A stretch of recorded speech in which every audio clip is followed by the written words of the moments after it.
हाँ तो दोस्तों, संस्कृत ऑनलाइन क्लास में आपका हार्दिक स्वागत है। आज संस्कृत का पहला टॉपिक वर्ण प्रकरण से शुरुआत करते हैं। वर्ण प्रकरण, वर्ण ये भाषा की सबसे छोटी इकाई है। वर्ण भाषा की सबसे छोटी इकाई है। वर्ण ब्रश धातु से मिलकर बना है। वर्ण ब्रश धातु से मिलकर बना है, जिसका अर्थ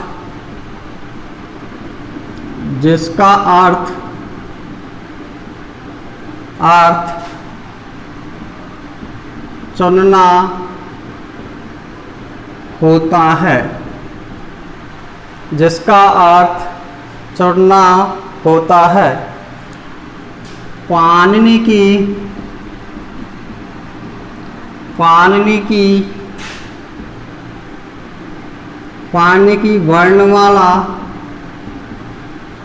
पाणिनि की वर्णमाला 14 माहेश्वरी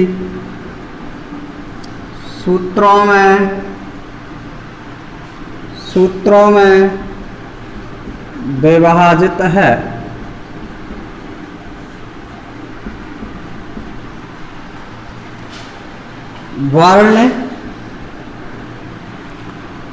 वर्ण दो प्रकार के होते हैं। वर्ण हैं जो संस्कृत में दो प्रकार के होते हैं। कौन कौन से हैं? पहला है अच और दूसरा है स्वर। दूसरा है हल। अच को स्वर के नाम से जाना जाता है। वह हल को व्यंजन के नाम से जाना जाता है। संस्कृत वर्णमाला में वर्ण दो प्रकार के हैं। पहला है अच। अच को स्वर के नाम से जाना जाता है। दूसरा है हल। हल को व्यंजन के नाम से जाना जाता है। इसके बाद आगे अच वर्ण के प्रकार। अच है, अच किसे कहते हैं? अच वर्ण है कितने प्रकार के हैं, इसके बारे में आगे अध्ययन करते हैं। अच वर्ण या स्वर। अच को स्वर कहते हैं। अब इसको आगे अच किसे कहते हैं? स्वयं राजयन्ते स्वरः। स्वयं राजन्ते स्वरः, इसका सूत्र है स्वयं राजन्ते स्वरः। अब इसका हिंदी अर्थात जो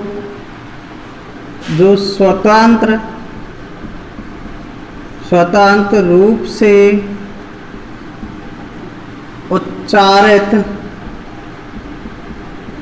उच्चारित होते हैं तथा वे किसी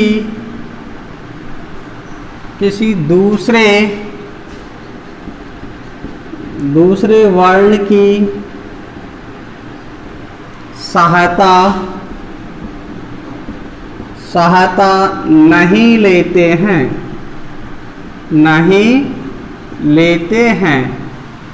अच वर्ण कहलाते हैं। अच अर्थात स्वर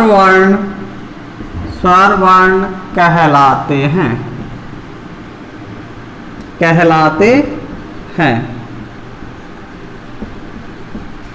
इसकी परिभाषा है जो स्वतंत्र रूप से उच्चारित होते हैं तथा वे किसी दूसरे वर्ण की सहायता नहीं लेते हैं, अच वर्ण कहलाते हैं। आगे इसको संस्कृत भाषा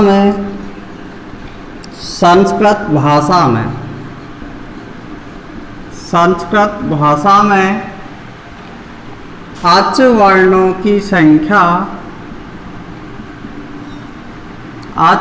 की संख्या त्रयोदशः अर्थात 13 है।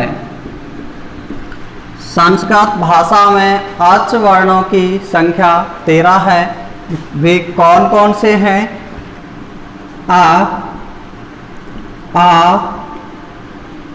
ई, उ, री, लृ, ए, उ, आई, औ।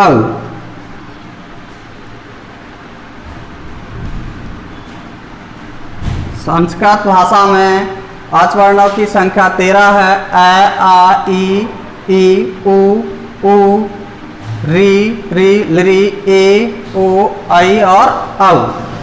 अब अच वर्ण है, इनके भेद हैं। अच वर्णों को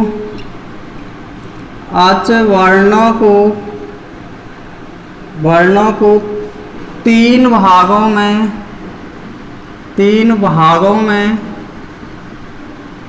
बांटा गया है। एक तो है मात्रा के आधार पर अच वर्ण। दूसरा है उच्चारण के आधार पर अच वर्ण। तीसरा है वैदिक मंत्रों के आधार पर अच वर्ण है। इनको तीन भागों में बांटा गया है। पहला है मात्रा के आधार पर अच वर्ण। दूसरा है उच्चारण के आधार पर अच वर्ण। तीसरा है वैदिक मंत्रों के आधार पर अच वर्ण। इसके बाद इन तीनों का वर्णन करेंगे। पहला पढ़ेंगे मात्रा के आधार पर अच वर्ण। मात्रा के आधार पर अच वर्ण है, उनको तीन भागों में बांटा गया है। पहला है ह्रस्व वर्ण, दूसरा है दीर्घ वर्ण और तीसरा है क्लुप्त वर्ण। तो मात्रा के आधार पर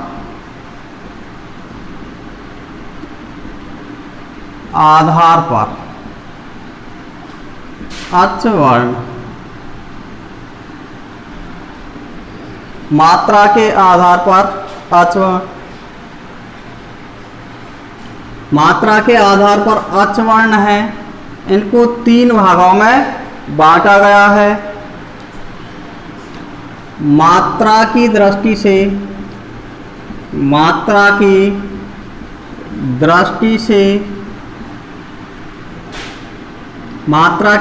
से अच वर्णों को तीन भागों में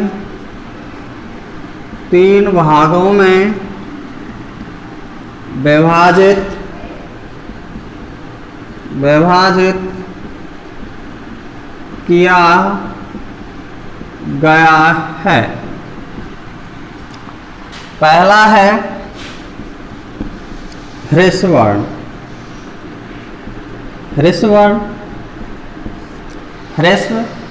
ह्रस्व वर्ण है। ह्रस्व को छोटा और लघु,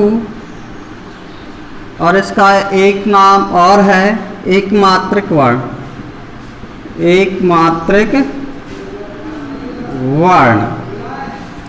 ह्रस्व को छोटा लघु एकमात्रिक वर्ण।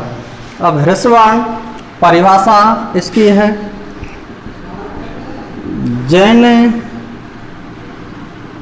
जिन स्वर वर्णों का उच्चारण एक मात्रा से होता है,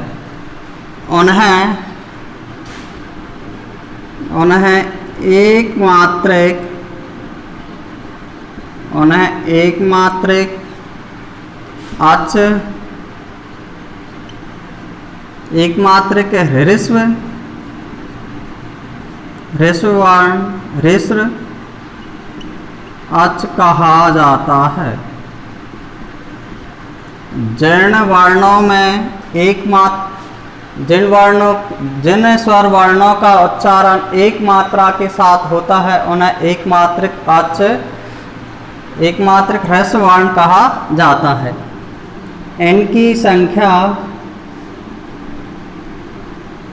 इनकी संख्या 5 है। कौन कौन से हैं? आ, ई, उ, री और ली। आच वर्ण है, उनकी संख्या 5 है। ए, आ, ई, उ, री और ली, इनकी संख्या 5 है। इसके बाद अगला वर्ण है गुरु वर्ण, गुरु स्वर।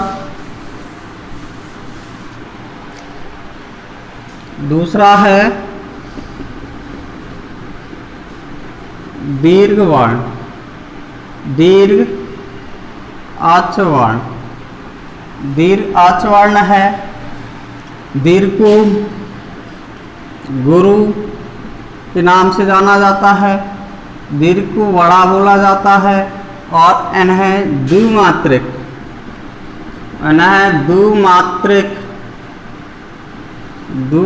वर्ण के नाम से भी जाना जाता है। इसकी परिभाषा है, जिन वर्णों का उच्चारण दो मात्राओं के साथ होता है। जिन वर्णों का उच्चारण दो मात्राओं के साथ होता है उन्हें द्विमात्रिक वर्ण कहा जाता है। द्विमात्रिक वर्णों की संख्या 8 है। इनकी संख्या अष्ट 8 है। 8 है। कौन कौन से हैं? आ, ई, उ, री, ए, ओ, आई और औ। इनकी संख्या 8 है। तो इनको एक एक को अलग अलग करके पढ़ेंगे। आ, ई, बड़ा ऊ, री, ली, ए, ओ, ए, ओ, आई और औ। इनकी संख्या 8 है। आ को ए प्लस ए आ होगा। ई को ए प्लस बड़ी ई तो बड़ी ई होगी। ऊ प्लस बड़ा ऊ तो बड़ा ऊ होगा। री प्लस वड़ी री, तो वड़ी री होगा। इन्हें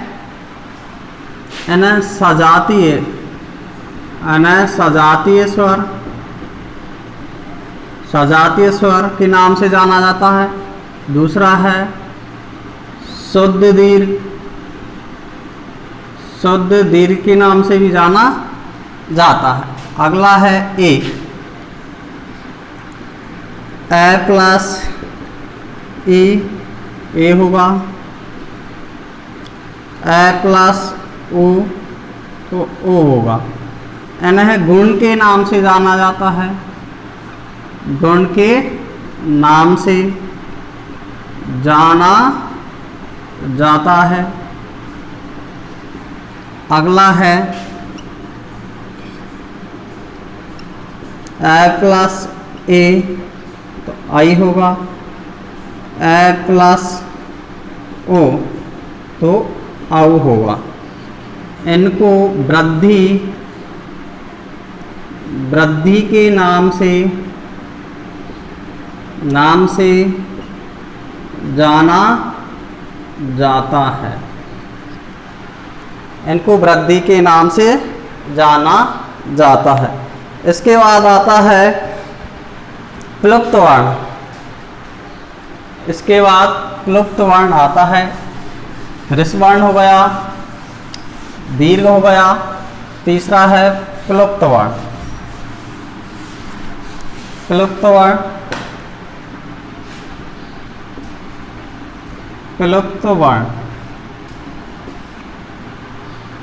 प्लुप्त वर्ण है। इसका उच्चारण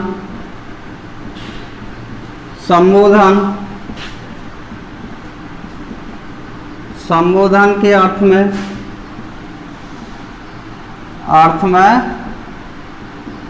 होता है।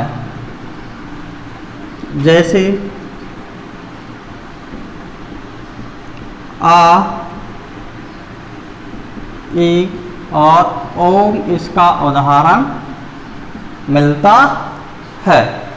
इसके बाद आता है उच्चारण के आधार पर। ये तो हो गई किसकी मात्रा के आधार पर। दूसरा है उच्चारण के आधार पर। उच्चारण के आधार पर दो प्रकार के हैं।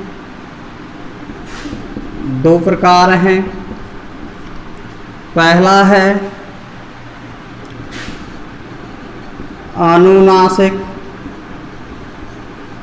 अनुनासिक स्वर वर्ण।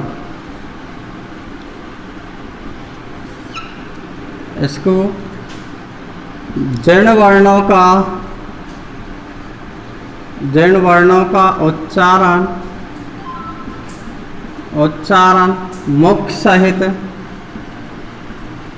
मुख सहित नासिका से होता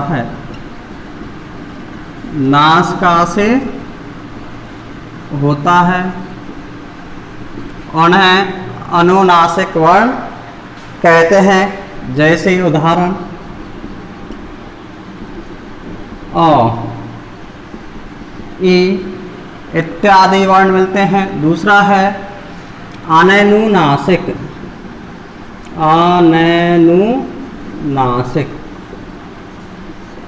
अनुनासिक, इसका उच्चारण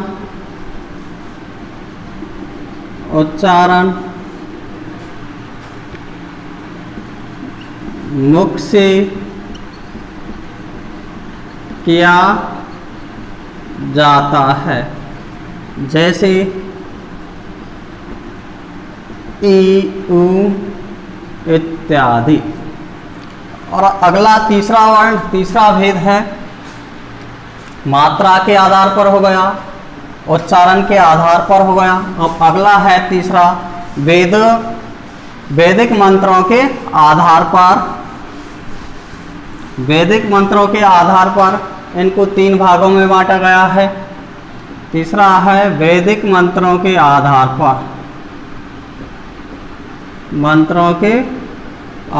पर 3 भागों में बांटा गया है। इसके 3 प्रकार हैं। पहला है उदात्त, दूसरा है अनुदात्त, तीसरा है स्वरित। वैदिक मंत्रों के आधार पर 3 प्रकार के हैं, उदात्त, अनुदात्त और स्वरित, और इनका उच्चारण वैदिक मंत्रों में किया जाता है, इसलिए इनको पढ़ा नहीं जाता है।